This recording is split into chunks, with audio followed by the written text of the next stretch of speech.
Bonjour à toutes et à tous, c'est Paléo News, l'émission qui fait des news avec du vieux. Alors évidemment, la news de ces derniers jours, ça a été la découverte de la queue de Spinosaurus, qui démontrerait qu'il était finalement complètement aquatique.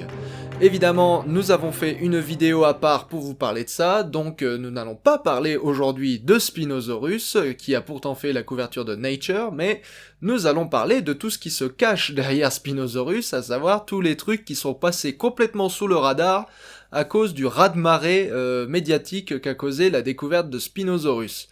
Parce qu'il y a beaucoup de choses intéressantes qui ont été découvertes, du moins publiées en même temps que Spinosaurus, que la queue de Spinosaurus, et évidemment elles se sont toutes fait dévorer, toutes crues, par le géant médiatique qu'est Spinosaurus, parce que tout n'a pas évidemment l'avantage d'avoir été popularisé par Jurassic Park. Donc on va commencer par cet article qui a été publié dans la revue Paléo 3, donc paléogéographie, paléoclimatologie et paléoécologie, qui n'est pas encore publié en réalité puisqu'il n'a été que accepté, ce qui veut dire qu'en gros ce que je vais vous montrer aujourd'hui, c'est la version manuscrite, mais le contenu a été peer-reviewé et a été accepté par les peer-reviewers et par les éditeurs. Donc en fait le contenu restera le même, c'est juste la mise en page qui va changer quand il sera publié. Donc c'est ce qu'on appelle une pré-proof, une pré-épreuve si vous voulez. Et donc cet article, il nous parle des raptors et du fait que les raptors ne chassaient pas en meute. Et ça fait partie des grosses idées, mais qui ont bien la vie dure, alors que de base, la plupart des gens ne savent même pas d'où elles sortent. Pour pas dire qu'elles sont carrément sorties de nulle part. Hein ? Et donc ce que j'aime bien avec cet article, c'est qu'il commence déjà par nous rappeler un petit historique de où sort l'idée. Et ça c'est quand même vachement bien. Donc l'idée que les raptors chassaient en meute, ça vient pas de nulle part, ça vient de la découverte de squelettes de Deinonychus, ou du moins de restes fossilisés de Deinonychus, qui sont souvent mélangés, c'est le mot qu'ils emploient, mélangés avec Tenontosaurus tileti, qui est un ornithopode, donc proche de l'iguanodon. Et Tenontosaurus tileti, du coup, est une proie bien plus grosse que Deinonychus, et donc trouver plein de petits Deinonychus autour d'un gros Tenontosaurus, eh bien ça suggère fortement que les Deinonychus s'y mettaient à plusieurs pour pouvoir tuer Tenontosaurus, d'où découle l'idée que Deinonychus chassait en meute comme un loup. Mais chasser en meute comme un loup, ça implique une grande cohésion sociale et ça implique des stratégies. Donc ça implique une vie, ça implique beaucoup d'autres processus, on va dire, beaucoup d'autres processus intellectuels que simplement de chasser en troupeau, enfin en meute. Donc Ostrom, il a proposé ça en 1969 sur la base de Deinonychus qui avait été retrouvé avec du Tenontosaurus, découvertes qui ont été renouvelé depuis, on a retrouvé d'autres Tenontosaurus avec plein de Deinonychus autour, mais la grande question mais là où il faut déjà être sceptique, c'est sur le côté, est-ce qu'il n'y a pas d'autres moyens d'avoir plein de Deinonychus regroupés avec un Tenontosaurus ? Par exemple, on sait que des chasseurs éminemment solitaires comme les crocodiles, s'il y a suffisamment à manger, ils peuvent s'y mettre à plusieurs, il n'y a pas de souci. Ça veut pas dire qu'ils ont coopéré pour tuer la proie, ça veut juste dire que, voilà, il y avait assez à manger pour tout le monde, et puis voilà. Et puis quand bien même, si la proie est assez grosse, et qu'il y en a un qui l'attrape, et que du coup elle est affaiblie, il y en a un autre qui va venir simplement pour avoir sa part du gâteau, même si la proie est pas encore morte. Et pourtant, c'est des chasseurs éminemment solitaires, et c'est pareil pour les varans de Komodo. Les varans de Komodo sont des chasseurs solitaires, mais ça les empêche pas de s'y mettre à plusieurs quand il y a suffisamment à manger pour tout le monde. Donc c'est pas une coopération voulue, on va dire. C'est juste de l'opportunisme. Donc trouver plein de Deinonychus tous ensemble, ça veut pas forcément dire que les Deinonychus chassaient ensemble, ça veut dire qu'ils ont mangé ensemble. Et si vous avez vraiment très envie de surinterpréter le registre fossile, j'ai même envie de dire, trouver des Deinonychus tous ensemble, qui sont morts tous ensemble, ça veut dire qu'ils étaient vraiment pas doués à chasser ensemble. Bah oui, ils sont morts. Oui, ils sont morts, ils sont fossilisés donc ils sont morts. Et s'ils sont morts en groupe, c'est qu'ils étaient nuls à le faire. C'est qu'ils étaient nuls à être ensemble. Donc voilà, on peut surinterpréter beaucoup des co-occurrences de prédateurs, ou alors on peut tâcher d'avoir un petit peu de recul là-dessus, et de se dire bah que ouais des fois la coopération opportuniste ça existe, et on peut se dire aussi ma foi que les pièges à prédateurs ça existe. Et rappelez-vous, piège à prédateurs, piège à couillons, ça veut pas dire qu'ils chassaient en meute. Les pièges à prédateurs, ça veut dire que d'une façon ou d'une autre, il y a une proie qui s'est retrouvée coincée quelque part, que les prédateurs sont venus, que ces crétins de prédateurs se sont aussi retrouvés coincés, par exemple si c'est de la boue ou du bitume, comme à Rancho La Brea, et que les prédateurs mourants ont aussi attiré d'autres prédateurs, et puis à la fin vous vous retrouvez avec 200 prédateurs autour d'une proie, et ça veut pas dire qu'ils s'y sont mis à 200 pour la flinguer la proie, ça veut juste dire qu'ils se sont tous retrouvés coincés comme des glandus. Donc voilà, donc il faut être assez perplexe quand on vous propose des interprétations, des surinterprétations du registre fossile en mode ah, ils étaient à plusieurs, c'est qu'ils chassaient en meute. Non, c'est simple, voire simpliste. Et autant ça paraît une solution élégante comme proposé Ostrom, je veux dire, c'est pas le dernier des couillons, c'est la dinosaure Renaissance, c'est lui, quoi. Mais, euh, mais voilà, autant c'est pas le dernier des couillons, autant c'est une interprétation qui reste assez, bah voilà, bon, on trouve plein de fossiles, c'est une possibilité. On trouve plein de Deinonychus, c'est possible qu'ils chassaient en troupeau. Ça aurait du sens dans la mesure où ils sont petits et où Thénotosaurus est plutôt gros par rapport à eux. Voilà. Mais, du coup, comment on fait pour démontrer finalement un comportement social dans le registre fossile? Et ça, c'est quelque chose qui est assez compliqué, et notamment quand il s'agit de démontrer que des animaux chassent en meute. Comment vous démontrez que des animaux chassent en meute avec des fossiles? Bah la réponse c'est que c'est quasiment impossible. C'est quasiment impossible à moins d'avoir des traces fossiles, donc des empreintes de pas fossiles, d'une proie traquée par les chasseurs. Et ça, à ma connaissance, ça n'est arrivé qu'une fois avec des hommes, c'est des traces des empreintes de pas d'hommes modernes qui datent de 10 000 ans, je crois, de 10 000 ou de 13 000 ans, en Amérique du Nord. Dans le sable, on voit des empreintes d'hommes modernes qui suivent des empreintes de pas d'un paresseux géant. Et même là, j'ai envie de dire, je crois pas qu'ils aient trouvé à la fin je crois pas que le lieu où ils ont mis la bête, où ils ont tué la bête, se trouve imprimé dans le sable. Donc même là, vous pouvez juste dire, soit ils suivaient un paresseux géant, soit ils sont passés longtemps après un paresseux géant. Finalement, on sait. Enfin, je veux dire, même si les empreintes de pas ont été faites juste 2 heures après le passage du paresseux géant, bah voilà, je veux dire, ça prouve rien. Donc voilà, on a des fossiles qui permettent raisonnablement d'estimer qu'il puisse y avoir chasse en groupe, chasse coordonnée, mais voilà.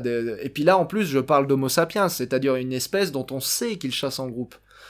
Ce qui n'est pas le cas de Deinonychus. Deinonychus, il appartient aux archosaures, et les archosaures, la chasse en groupe, c'est quand même pas exactement leur rayon, quoi. Les crocodiles, vous laissez tomber, en gros.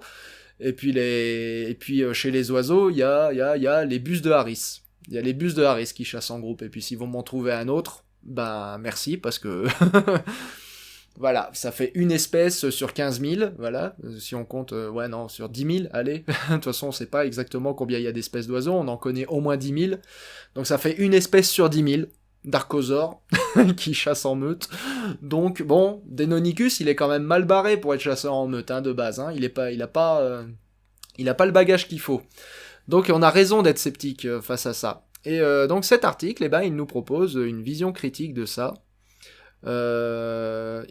et notamment en faisant déjà, comme je le disais, une petite review de ce qui a été publié, donc déjà d'où sort l'idée, et puis les gens qui en ont fait des critiques, donc par exemple Roach and Brickman en 2007, qui ont trouvé en fait des fossiles de Deinonychus,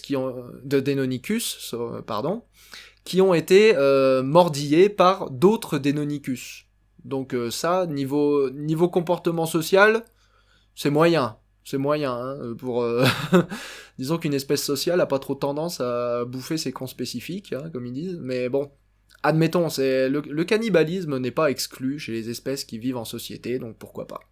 Et puis bah à côté de ça, on a des espèces, des espèces bien connues qui sont des chasseurs solitaires. Donc comment on prouve que des fossiles, des espèces éteintes, chassées en meute, donc un comportement tout à fait non fossilisable, bah eux ils se sont intéressés aux isotopes, c'est-à-dire qu'ils ont fait des analyses géochimiques, et ils ont trouvé, et là je vais devoir scroller jusqu'en bas pour vous montrer les images, en fait en faisant des analyses chimiques, géochimiques de la composition des eaux, ils ont trouvé que les juvéniles, les bébés Deinonychus, avaient une signature géochimique très différente des adultes Deinonychus. Alors qu'est-ce que ça veut dire ? Ça veut dire, déjà là, au niveau de la signature géochimique, qu'est-ce qu'on regarde ? Bah, on regarde en fait la composition chimique des dents. Donc ils ont pris des dents, des petites dents de Deinonychus, des grandes dents de Deinonychus, en faisant bien gaffe évidemment que ce soit la même espèce, et sur ces dents, en fait, ils ont regardé la composition chimique. Et on sait que la composition chimique des os, des dents, et enfin de tout ce qui fait votre corps, dépend de la composition chimique de ce que vous mangez. Et il va notamment y avoir les isotopes du carbone. Les isotopes du carbone, le carbone c'est l'élément principal de tout tissu biologique, donc on est à peu près sûr d'en trouver déjà, donc c'est l'avantage du carbone. Et de deux, l'avantage du carbone, c'est que c'est directement de notre bouffe qu'on le sort, le carbone. C'est pas comme par exemple si on prenait les isotopes, je sais pas moi, de l'oxygène par exemple, les isotopes de l'oxygène, on les tire de l'eau qu'on boit, donc ça nous indique pas grand chose sur ce qu'on mange, quoi. Donc les isotopes du carbone, eux par contre, on les tire directement de notre nourriture. Et donc c'est en fonction des isotopes du carbone que vous mangez, bah, différents isotopes du carbone vont se fixer dans vos dents. Donc les isotopes du carbone, il y en a plusieurs, les plus connus c'est carbone 12, donc le carbone normal, j'ai envie de dire, le carbone 13, celui qu'ils ont regardé, en pourcentage du carbone 12, et il y a le carbone 14 qu'on utilise pour dater parce qu'il est radioactif. Bon, carbone 14, il est infime. Vous avez du carbone 14 dans votre corps, mais vous n'en avez pas assez pour vous irradier, ne vous en faites pas. Donc le carbone... Là, ils ont regardé le carbone 13, parce que le carbone 13 a quelque chose de très intéressant, en fait, c'est que c'est la variante lourde du carbone, le carbone 12 c'est la variante légère, et du coup cette variante lourde va s'accumuler dans la chaîne alimentaire. Ce qui veut dire que plus vous mangez quelque chose qui est lui-même carnivore, en fait, plus vous allez accumuler de carbone 13. Donc un carnivore qui mange un carnivore qui mange un carnivore, ça va finir par accumuler beaucoup de carbone 13. Alors qu'un carnivore qui s'attaque directement à un herbivore, comme Tenontosaurus, lui par contre il va pas avoir beaucoup de carbone 13. Et justement c'est ce que nous montrent ces graphes. Ce que nous montrent ces graphes, c'est que les adultes s'attaquaient directement aux herbivores car ils ont moins de carbone 13 que les juvéniles qui eux s'attaquaient à d'autres carnivores. Alors s'attaquer à d'autres carnivores, ça veut pas dire qu'ils attaquaient des T-Rex, hein. Ça veut dire qu'ils attaquaient des petits lézards qui mangeaient eux-mêmes des insectes, qui mangent eux-mêmes des plantes. Voilà, donc on est déjà sur le 3e niveau de la chaîne trophique, hein, de la pyramide, si vous préférez, de la chaîne alimentaire. Donc ils mangeaient des petits lézards qui mangeaient eux-mêmes des insectes, ou ils mangeaient des petits mammifères qui mangeaient eux-mêmes des insectes, ou ils pouvaient aussi manger des insectes qui mangeaient eux-mêmes des insectes, ou des araignées qui mangeaient des insectes. Bref, vous avez l'idée. Ils mangeaient des trucs qui étaient déjà eux-mêmes carnivores, et ces trucs étaient probablement très petits. Parce que c'est des bébés, hein, je veux dire c'est des bébés Deinonychus, ils pouvaient pas non plus s'attaquer à des comme je disais, ce serait ridicule de s'imaginer qu'ils mangeaient des carnivores plus gros qu'eux. Donc, et ils ont fait ça sur 2 sites, donc deux types de gisements, Antlers Formation et Cloverleaf Formation, et sur ces 2 gisements, ils ont trouvé que les 2 signatures géochimiques, celle des petits et celle des adultes, étaient différentes. Et on trouve la même chose chez les crocodiles. Chez les crocodiles, la signature des juvéniles est différente de la signature des adultes. Ils ont fait ça sur les crocodiles modernes, mais ils ont fait ça aussi sur des crocodiles qui datent de la même époque que les Deinonychus pour voir si justement la différence n'était pas due à un biais géologique. Eh bien, confirmation, ce n'est pas un biais géologique. Et ça veut dire que les bébés Deinonychus ne mangeaient pas la même chose que les adultes Deinonychus. Et ça veut dire que les adultes Deinonychus ne nourrissaient pas leurs petits. Donc il n'y a pas de... Enfin du moins pas les petits qui avaient des dents bien formées. Et donc ça veut dire que les adultes avaient un niveau de soins parental extrêmement bas. Donc on a été face à des petits qui sont dits nidifuges, comme les canards et comme les autruches. Donc nidifuges, ça veut dire que les petits, ils éclosent et ils se barrent. et ils sont plus ou moins autonomes. Alors après, les adultes peuvent plus ou moins les aider, ça veut pas dire qu'il y a 0 soins parentaux, notamment chez Deinonychus, on s'attend, en tant que paravien, que dinosaure paravien, groupe frère des oiseaux, on s'attendrait quand même à ce qu'il ait un minimum de soins parentaux, d'autant qu'on sait que les droméosaures couvaient leurs œufs. Mais quand même, le soin parental était très limité et ne comprenait pas le nourrissage des petits.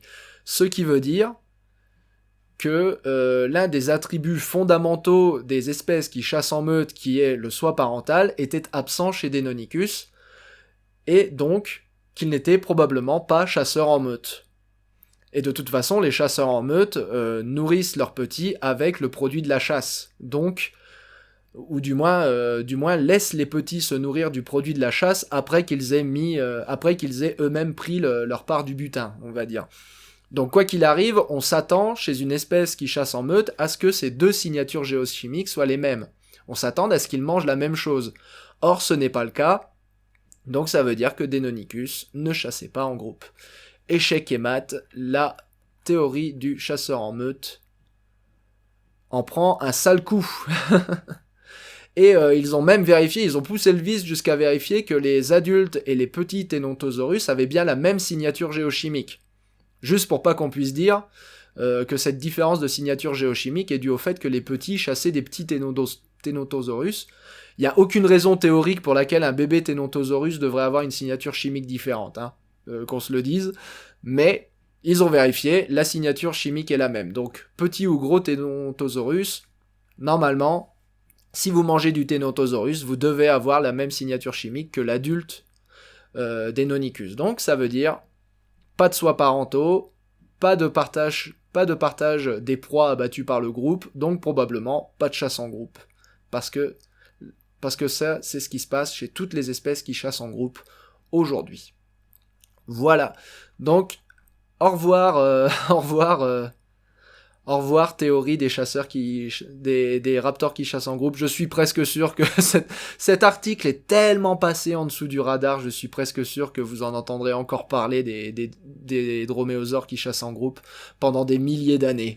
Je veux dire, je suis presque sûr que ça fera pas mouche. Et en plus, c'est publié dans une revue qui a un impact factor décent, qui a une réputation, je veux dire, hein.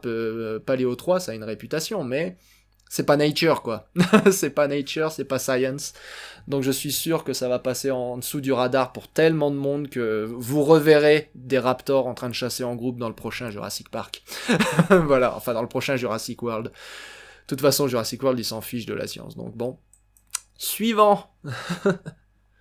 Alors l'article suivant, ça a été la grande victime du Spinosaure, pour la simple et bonne raison que ce pauvre article est sorti exactement le même jour que celui du Spinosaure. C'est-à-dire que encore notre article sur les raptors, il est pas encore sorti, donc il a encore une petite chance de faire la une, mais alors celui-là, celui-là vous le verrez plus jamais. Et il s'agit de la description d'un nouveau mammifère qui s'appelle Adalatherium, un mammifère du Crétacé terminal de Madagascar. Et vous voyez, ce mammifère est magnifiquement préservé. Vous avez tout, la tête, le corps, les os, la patte avant, la patte arrière, tout est là. Tout est là, c'est un squelette complet à 100%. Et il est exceptionnel parce qu'il n'y a quasiment pas de fossiles de mammifères mésozoïques en Afrique. C'est le seul squelette complet d'un mammifère mésozoïque africain. Et encore, il est de Madagascar, donc à l'époque, c'était pas... Madagascar était plus proche de l'Inde à l'époque qu'elle ne l'était de l'Afrique. Mais en tout cas, voilà, donc c'est un squelette qui est assez exceptionnel et qui appartient à un groupe dont on ne connaissait aucun squelette complet, qui s'appelle les gondwanathériens. Et une troisième chose qui est intéressante à propos de ce squelette, en plus de ce qu'il va pouvoir nous apprendre sur les gondwanathériens, c'est déjà il a une tronche, hein, vous voyez, il a des petites dents comme un rongeur là devant et tout, donc il a un profil, on va dire. Et la chose, c'est que il aurait, alors vous voyez là le squelette en vue de côté, vous voyez tout à l'heure je vous ai montré cette vue là, mais cette vue là, elle montre bien elle montre bien le crâne, comment le crâne est relativement bien préservé. Vous voyez, il manque juste le haut, quoi. Hein, donc il est extrêmement bien préservé. Et donc ce qu'il apporte, c'est qu'en fait, cet animal, eh ben, il était relativement lourd. Donc il s'appelle Adalaterium, et il pèse 3 kilos. Et il a été trouvé à côté d'un autre squelette d'un autre mammifère qui avait été trouvé il y a quelques années de cela, en 2010 je crois, à Madagascar aussi, et du Crétacé terminal aussi, et qui s'appelle Vintana et qui pesait 10 kilos. Donc il y avait du gros mammifère qui se baladait, du moins d'un point de vue des mammifères mésozoïques, hein, je veux dire on parle de quelques grammes d'habitude pour les mammifères mésozoïques, et là on avait quand même du gros mammifère qui se baladait à Madagascar au Crétacé supérieur. Donc ça peut être le signe de deux choses. Déjà que les mammifères étaient en train de prendre la confiance, quoi, hein, à la fin du Crétacé, c'est la fin des dinosaures, et les mammifères commencent à se diversifier, mais ça veut aussi dire que Madagascar, bah, c'était une île, et que sur les îles, les petits animaux ont tendance à devenir plus gros, et les gros animaux ont tendance à devenir plus petits. Et oui, parce que Madagascar, ça faisait déjà un bon 10 millions d'années qu'elle s'était détachée du continent africain et du continent indien. D'ailleurs, regardez, là, elle s'est d'abord détachée de l'Afrique, puis ensuite elle s'est détachée de l'Inde. Donc ça faisait un bon 10 millions d'années qu'elle s'était détachée, l'île de Madagascar, et du coup, ces mammifères insulaires, eh bien, ont commencé à dériver de leur propre... leur évolution s'est mise à dériver, et cette dérive emmène à une évolution insulaire qui généralement amène les petits animaux à devenir gros et les gros animaux à devenir petits. Exemple de gros animaux qui sont devenus petits suite à une évolution insulaire, les mammouths. Ça c'est l'exemple typique. Et donc après Adalaterium, il y a peut-être une autre raison pour laquelle il est un peu passé inaperçu, c'est précisément parce que on avait déjà découvert Vintana. Donc finalement, et Vintana est un très très proche parent d'Adalaterium, sauf qu'il a une tronche encore plus bizarre, Vintana. Il a les mêmes caractères qu'Adalaterium, mais encore plus prononcés. Donc les dents, les incisives de devant sont encore plus grosses. La petite bosse qu'il a sur la joue est encore plus grosse chez Vintana. Et puis évidemment, l'animal lui-même est encore plus gros. Donc la seule différence entre Vintana et Adalaterium, ce qu'Adalaterium ajoute en fait à l'équation, c'est le squelette complet. Donc c'est peut-être aussi une autre raison pour laquelle cette découverte est passée un peu plus inaperçue qu'elle ne l'aurait dû. C'est parce que finalement elle apporte pas peu de choses, mais le squelette finalement il est pas assez il est pas assez complètement décrit dans cette publication, le squelette, pour que vraiment ça amène une grosse plus-value. Et puis pour Vintana, ils avaient aussi pris le temps de décrire le cerveau, etc. Donc là, ils n'ont pas de cerveau préservé, vu que la boîte crânienne a complètement disparu, l'oreille interne aussi, elle est complètement écrasée. Donc finalement, ils ont moins d'informations sur le crâne, et ils ont plus d'informations sur les os post-crâniens, donc sur le squelette, et ils donnent pas suffisamment d'informations sur le squelette pour que ça amène une grosse plus-value de ce point de vue-là. Donc la grosse plus-value, c'est juste la théorie sur l'évolution insulaire des gondwanatériens. Et puis il y a aussi la phylogénie qui est relativement intéressante, puisqu'elle place les gondwanatheria très près des multituberculés. Et aussi très près des œufs Aramaïda, qui généralement, les œufs Aramaïda, généralement, ils sont placés tout à la base des mammaliaformes, donc on sait pas trop comment, mais ça les a tirés vers le haut d'un seul coup de rajouter Adalaterium. Donc en gros, cette phylogénie nous rappelle que les mammifères mésozoïques étaient beaucoup plus diverses que les mammifères d'aujourd'hui, parce que les mammifères d'aujourd'hui, c'est les placentaires, les marsupiaux, et puis un petit peu de monotrème, un tout petit peu de monotrème, alors qu'au Mésozoïque, vous aviez des placentaires, des marsupiaux, vous avez le clade des cymétrodontes, vous aviez les multituberculés, les gondwanatères, les Oramaïdae, vous aviez déjà les monotrèmes qui étaient là, vous avez ce clade qui s'appelle les docondontes, et vous avez d'autres trucs ici qui n'ont pas de famille, mais qui représentent des lignées à eux tout seuls. Donc voilà, au Mésozoïque, il y avait du monde. Beaucoup plus de monde, donc même si pour nous ils ressemblaient tous juste à des rongeurs ou à des musaraignes, bah en fait il y avait beaucoup plus de diversité du point de vue génétique à l'époque qu'il n'y en a maintenant finalement. L'article suivant est un article qui aurait vraiment mérité qu'on le voit, celui-là, parce qu'il est super intéressant. C'est la première analyse du génome complet de lion des cavernes. un génome complet de lions des cavernes, des fossiles qui ont 30 000 ans, hein. 30 000 ans, et ils ont fait une analyse complète du génome. Ça veut dire ils n'ont pas juste pris un fragment des gènes ou juste l'ADN mitochondrial, non, ils ont le génome entier, quoi, des millions et des millions de paires de bases. Donc c'est une analyse qui est absolument prodigieuse. Donc voilà, ils ont un échantillon de lions des cavernes de Sibérie et un qui vient d'Alaska. Et enfin du Yukon, pas vraiment d'Alaska, mais bon, c'est juste à côté. Et le principe est le même, préservation dans la glace qui permet de conserver de l'ADN. Et ils ont fait cette analyse phylogénétique, donc à partir du génome entier, qui montre déjà que nos lions des cavernes, ils sont là. Et donc ils montrent déjà que les lions des cavernes sont bel et bien plus proches des lions modernes qu'ils ne le sont du léopard. Ce qui fait qu'ils appartiennent bien à l'espèce Panthera leo. Voilà, déjà, ceci dit, ils sont complètement distincts de Panthera, des Panthera leo modernes, donc ça justifie finalement la classification Panthera leo spelea, donc le lion des cavernes, littéralement. Donc déjà, ça c'est intéressant, on a finalement la position phylogénétique confirmée des lions des cavernes, et aussi, bah, du coup, ça nous donne un groupe externe qui nous permet d'orienter beaucoup mieux la phylogénie des lions modernes. Parce que quand vous utilisez le léopard, vous utilisez un âge de divergence qui est à plusieurs millions d'années, 1 ou 2 millions d'années, alors que quand vous utilisez le lion des cavernes, bah, votre âge de divergence, il remonte à seulement 500 000 ans. Donc, votre groupe externe est beaucoup plus pertinent, on va dire, pour orienter l'évolution de votre groupe interne, à savoir les lions. Si vous n'êtes pas familier avec le concept de groupe externe et de groupe interne, vous allez voir ma vidéo sur le marsupilami. Je fais ma propre pub.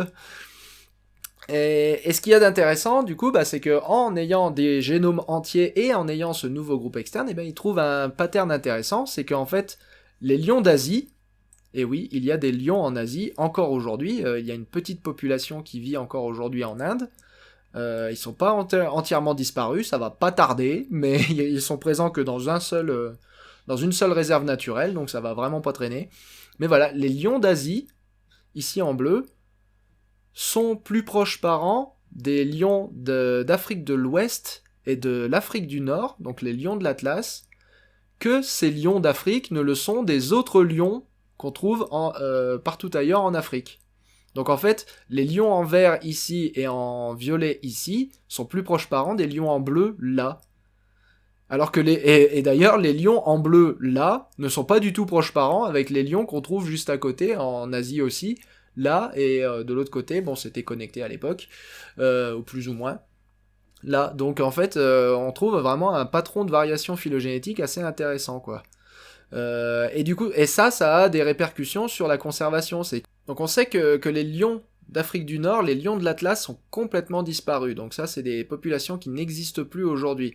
Mais du coup, maintenant qu'on sait que les lions de l'Atlas sont plus proches des lions d'Afrique de l'Ouest aussi, et ben ça permet, et sachant qu'il en reste des lions en Afrique de l'Ouest, parce que les zones en gris ici, ce sont les zones de distribution des lions actuels. Et ici, vous voyez qu'il y a un petit patch en gris foncé, là. Donc ces lions d'Afrique de l'Ouest, en fait, ont le meilleur pool génétique pour réintroduire des lions en Afrique du Nord. Et ces mêmes lions qu'on trouve en Afrique de l'Ouest et en Afrique du Nord auraient le meilleur pool génétique pour pouvoir réintroduire des lions en Asie si jamais on en avait besoin. Donc ça a aussi des implications sur la conservation. Et ça, c'est un magnifique exemple de ce que la paléontologie peut nous aider à mieux gérer les espèces modernes. Le dernier article de ce Paléo News, ça va être un article sur l'évolution humaine, un article d'une élégance incroyable, dont je recommande la lecture, même s'il est un peu compliqué à comprendre, mais il est d'une grande élégance. Donc c'est un article qui discute en fait de l'ancêtre commun entre Néandertal et Homo sapiens, et de savoir en fait s'il est plutôt africain ou s'il est plutôt eurasiatique. Et alors pour ça, ils ont construit 3 modèles. Donc, enfin, du moins, ils ont testé 3 modèles. Donc, le premier modèle, c'est que l'ancêtre commun de Homo sapiens et de Homo neanderthalensis vivait il y a en gros 1 million d'années et descend de quelque chose qui ressemblait à Homo erectus.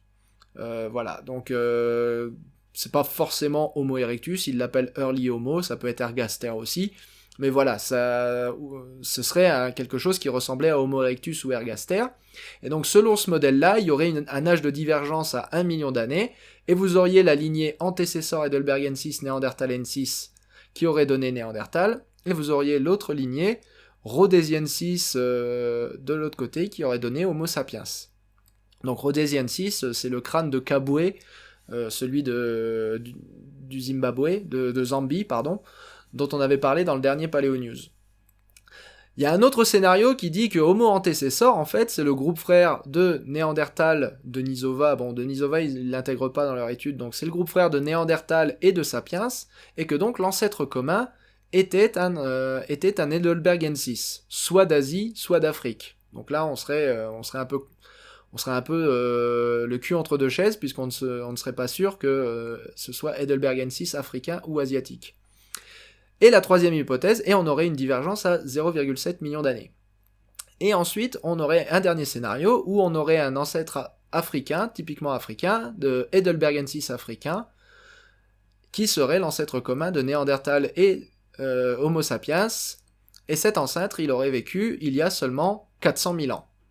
Donc avec juste le registre fossile qu'on a, on serait plutôt tenté de favoriser ce modèle-là, puisque le plus vieux Homo sapiens qu'on a, il a 300 000 ans, le plus vieux Néandertal qu'on a, il a 400 000 ans, donc avec le registre fossile qu'on a, on serait tenté de favoriser celui-là. Oui, mais si Antécessor et tout ce qu'on appelle les pré-néandertaliens sont bel et bien les ancêtres de Néandertal, bah on peut repousser au moins les ancêtres de Néandertal jusqu'à au moins 1 million d'années, voire même plus, pourquoi pas. Donc jusqu'à au moins 600 000 ans en tout cas. Et pourquoi pas même 1, voire plus de millions d'années que ça. Et puis ce scénario du milieu là, lui, il est plutôt avantagé par les analyses génétiques, notamment une analyse génétique qui a été réalisée il n'y a pas si longtemps que ça, et qui place Antécessor comme groupe frère de Denisova et Sapiens. Donc les analyses génétiques, elles iraient plutôt dans le sens de placer Antécessor en groupe frère de Néandertal et Sapiens. Donc on a 3 scénarios, deux qui collent avec le registre fossile, mais dépendant de la façon dont on l'interprète, et un qui colle avec une analyse génétique récente. Donc finalement, si on devait juste s'arrêter là, on saurait pas trop sur quel pied danser. Donc eux, ce qu'ils ont fait, du coup, c'est qu'ils ont utilisé un procédé qui s'appelle des landmarks et de la géométrie morphométrique 3D. Ils ont placé ces landmarks, vous voyez, partout sur le crâne, vous en avez des en rouge, mais il faut voir aussi celles qui sont en grise, là, il y en a des centaines, là, en gris. Donc ils ont, grâce à ces landmarks, sur des reconstitutions en 3D des crânes, ou sur les crânes directement digitalisés, enfin numérisés si vous préférez, donc ils ont numérisé les crânes par scanner, et ils ont placé ces landmarks dessus pour pouvoir quantifier, en fait, la forme du crâne. Et en quantifiant la forme du crâne, ça leur a permis de créer ce qu'on appelle des analyses à composantes principales, c'est-à-dire ce graphe. C'est-à-dire qu'il faut vous imaginer que toutes ces landmarks, tous ces points qui sont posés sur les crânes, ce sont des données. Et l'ensemble de ces données vous donne un jeu de données, et ce jeu de données, il est gigantesque, puis vous imaginez qu'il y a les coordonnées de tous les points sur tous les crânes, donc c'est un jeu de données qui est gigantesque, et l'analyse en composante principale, elle vous permet de représenter ce jeu de données sur un graphe en 2 dimensions. Donc il vous simplifie énormément la tâche, vous n'imaginez même pas. Donc je pourrais essayer de vous expliquer comment ça marche, ça prendrait des heures, et je vous dirais probablement n'importe quoi. Mais ce qu'il faut savoir, c'est qu'en gros, vous avez toutes ces coordonnées de tous ces points, les rouges et les gris, pour chaque crâne qu'ils ont analysé, et qui est retranscrit en analyse en composante principale, c'est-à-dire sur 2 axes. Après, vous pouvez choisir de regarder plus d'axes. Vous pouvez regarder l'axe numéro 3, l'axe numéro 4, il y a plein d'axes dans une analyse en composante principale, il y a plein de composantes principales, justement. Mais bon, plus on rajoute d'axes et plus on enlève l'élégance en fait de la chose. L'élégance de la chose, c'est de partir d'un jeu de données qui est incompréhensible pour un cerveau humain et de finir avec juste un graphe qu'on peut lire comme ça, pouf, voilà, d'un graphe en 2D, tout bête. Donc c'est ça l'élégance. Donc déjà ça, la technique utilisée est élégante, mais en plus ce qui est élégant, c'est que ils ont digitisé, je parle franglais, ils ont numérisé donc des crânes d'hommes de Néandertal et ils ont numérisé des crânes d'Homo sapiens, la plupart modernes, mais aussi quelques crânes fossiles dont on est sûr de l'attribution, notamment ceux de Kavzé et de Skull, qui sont deux crânes d'Homo sapiens confirmés qui viennent du Moyen-Orient. Et ici, vous avez pareil des crânes de Néandertal confirmés. C'est-à-dire qu'on touche pas à ce niveau-là. Ce qu'ils ont fait à ce niveau-là, en fait, c'est qu'ils n'ont absolument pas touché pour l'instant aux fossiles qu'on a vu tout à l'heure, c'est-à-dire les Early Homo, les antécessors, les Heidelbergensis, les Rhodesiensis, tout ça, ils y touchent pas. Eux, ce qu'ils veulent, c'est regarder les crânes de Néandertal purs et de Sapiens purs. Et après ça, ils vont reconstituer, grâce à l'analyse en composantes principales, l'ancêtre commun, ce à quoi l'ancêtre commun devait ressembler. Et ça, c'est beau. Ça, c'est très très beau, c'est très très élégant, parce que quand vous projetez, en fait, ce qu'ils ont fait, c'est qu'ils ont donc fait leur analyse en composantes principales, mis leur crâne, voilà, donc là vous avez les homo early homo, là vous avez sapiens, là vous avez Néandertal, et en fait ils ont projeté la phylogénie par-dessus cette analyse en composantes principales, de telle façon à connecter les points qui correspondent à chaque spécimen, de la même façon que si c'était une phylogénie en fait. Et du coup, ça leur indique que l'ancêtre commun, vous voyez, l'endroit où les trois branches convergent, ça veut dire que l'ancêtre commun, il est là, à un point qui correspond à des coordonnées bien précises sur l'analyse en composantes principales, et du coup, ça veut dire que ça correspond à des coordonnées, ça veut dire que vous pouvez retraduire ça en coordonnées de crâne. Donc vous pouvez reconvertir cet ancêtre commun hypothétique, reconstruit sur l'analyse en composantes principales à partir de la phylogénie, vous pouvez le retraduire en coordonnées de points sur un crâne hypothétique. Et du coup, vous pouvez reconstruire un crâne entier, complètement virtuel. Et ce crâne entier complètement virtuel représente un ancêtre commun. Et du coup, ils ont fait ça avec les trois hypothèses que je vous ai montrées tout à l'heure, l'ancêtre commun récent, l'ancêtre commun très vieux et l'ancêtre commun moyen. Ils ont fait ça 3 fois pour reconstruire 3 ancêtres communs hypothétiques. Donc c'est ce qu'on voit là, l'ancêtre commun le récent, moyen et très vieux, et ça leur a donné des reconstitutions du coup de ce à quoi l'ancêtre commun devait ressembler. Donc en fait c'est quasiment du rétro-engineering quoi. C'est du rétro-engineering de crâne d'ancêtres communs de Sapiens et de Néandertal. Et là où ça devient formidable, c'est qu'on peut ensuite comparer ces crânes reconstitués avec les vrais crânes qu'on a. Donc les vrais crânes d'antécesseurs d'Heidelbergensis et de Early Homo et plein d'autres crânes qui sont pas attribués, comme ou des crânes d'ancêtres d'Homo sapiens comme Jebel Irhoud, ou des crânes de pré-néandertaliens. On peut comparer tous ces crânes à plein d'autres crânes qui n'ont pas été inclus dans l'analyse. Et comme ça, ça nous permet de tester finalement ces hypothèses. Laquelle des 3 hypothèses qu'on a vues au début est la bonne? Laquelle a un crâne reconstitué qui correspond à quelque chose qui existe vraiment? C'est énorme, c'est ultra élégant, c'est juste... et ça paraît simple, mais il fallait y penser. Non, c'est pas simple. Mais c'est pas simple du tout. Mais je veux dire, une fois qu'on a compris le principe, on se dit, bah oui, c'est waouh. C'est waouh. Donc... 3 hypothèses, 3 crânes reconstitués, voyons voir maintenant lequel est le bon. Et donc, pour voir lequel est le bon, ils ont projeté, finalement, ils ont refait une analyse en composantes principales, alors une pour l'arrière du crâne et une pour la face, parce qu'ils ont pas poussé le vis jusqu'à reconstituer la face et l'arrière du crâne en même temps, ça aurait pu être marrant. Et donc, ce qu'on a, c'est que quand on regarde que l'arrière du crâne, l'ancêtre commun récent, il tombe au milieu des espèces africaines qui sont ici en noir, et là vous avez les espèces eurasiatiques en gris, vous avez toujours les early homo, donc les homo erectus et ergaster et tout ça, ils sont toujours en vert, vous avez toujours les néandertals en rouge, et vous avez toujours... non, je crois que c'est les sapiens les sapiens en rouge et les néandertals en bleu. Attendez, je vais revérifier. Je vais revérifier parce que je veux pas dire de bêtises. Ouais, c'est ça, les néandertals en bleu et les sapiens en rouge. Donc vous avez les néandertals en bleu, les sapiens en rouge, Early Homo, en gris foncé, enfin en noir, en point noir dans un carré gris foncé, vous avez les homos possibles sapiens heidelbergensis, rhodesiensis, mais qui ont été découverts en Afrique en gros, et en gris vous avez les possibles homo sapiens heidelbergensis, antécesseurs, tout ça, pré-néandertaliens qui ont été découverts en Eurasie. Donc en fait ça fait pas du tout de... La raison pour laquelle je galère là, c'est parce que du coup ce graphe il fait pas du tout d'hypothèse quant à l'attribution de ces crânes. Il faut juste... ils reflètent juste leur origine géographique. Donc ça n'a pas d'importance de savoir quoi ils représentent, l'important c'est de savoir la façon dont ils sont quantifiés. Donc ils ont quantifié tous ces crânes de la même façon qu'ils ont fait pour les autres, ceux de Sapiens et de Néandertal.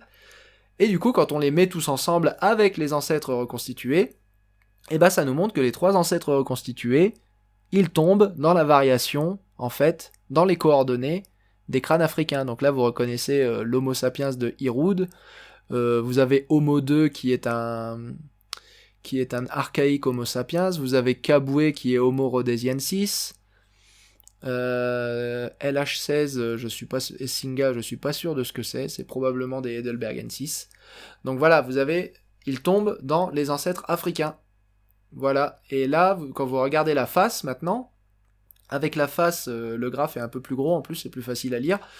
Vous avez Early Homo, vous avez Néandertal, vous avez Sapiens en rouge, vous avez les Homo pléistocène, les Homo du Pléistocène en noir, et vous avez les Homo eurasiatiques en gris, et vous avez l'ancêtre commun le plus ancien, l'ancêtre commun reconstitué suivant l'hypothèse où il serait très ancien, où il serait vieux d'1 million d'années, qui se retrouve dans la gamme de variation des Homo africains. Vous avez l'ancêtre commun intermédiaire qui se trouve aussi dans la gamme des Africains, et vous avez l'ancêtre commun le plus récent qui se retrouve dans la gamme de variation des Asiatiques. Donc si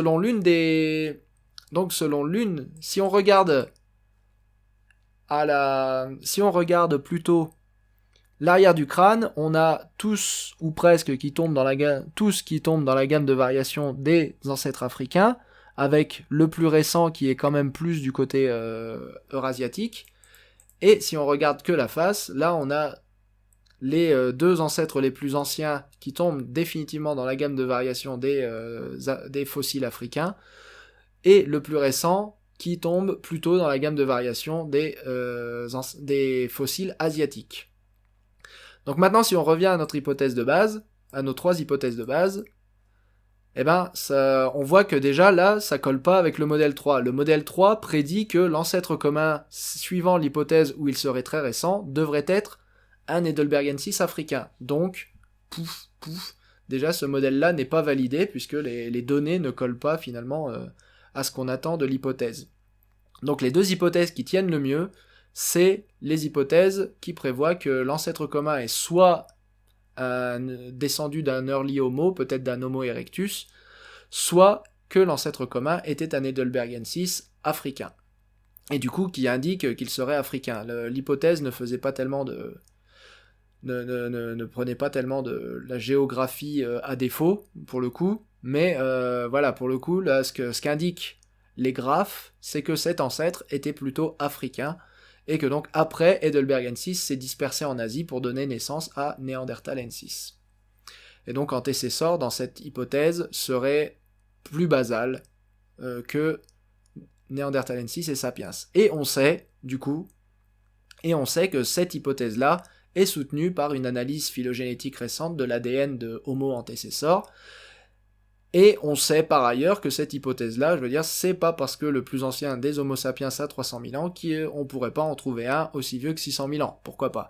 Donc finalement, c'est les 2 arbres les plus probables, les 2 hypothèses les plus probables, c'est la numéro 2, la numéro 3. Et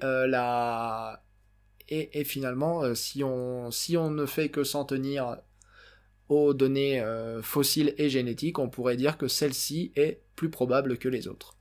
Du coup, c'est un magnifique exemple de comment on pose 3 hypothèses, comment on utilise les données digitales, les données numérisées, pardon, pour reconstituer la morphologie d'un ancêtre en commun, de 3 ancêtres en commun suivant ces 3 hypothèses, et ensuite on les compare aux fossiles, toujours en les numérisant, hein, en utilisant une technique afin de quantifier leur morphologie, on les compare aux fossiles, et on regarde laquelle hypothèse colle le mieux à ce qu'on obtient. Et je veux dire, là où c'est hyper élégant, c'est qu'il n'y a aucune raison pour les... Enfin, je veux dire, si on tient vraiment à être ultra sceptique avec ça, à la base, on pourrait se dire, il n'y a aucune raison pour laquelle un ancêtre commun complètement hypothétique, reconstitué à partir de Néandertal et de Sapiens, il n'y a aucune raison que ça ressemble à quoi que ce soit. Et en fait, si. Le fait est qu'en le faisant, il retrouve que ça ressemble à des fossiles qui existent vraiment. C'est-à-dire VLCA1, il ressemble par exemple beaucoup au crâne de Caboué, qu'on avait vu dans le dernier Paléo News. Voilà, donc c'est d'une élégance assez remarquable, quoi. Donc, on a maintenant des données morphologiques et génétiques qui vont dans le sens de cette hypothèse-là. Voilà, c'était Paléo News, je vous remercie de l'avoir suivi, abonnez-vous pour ne rien manquer d'ancien, et à très bientôt.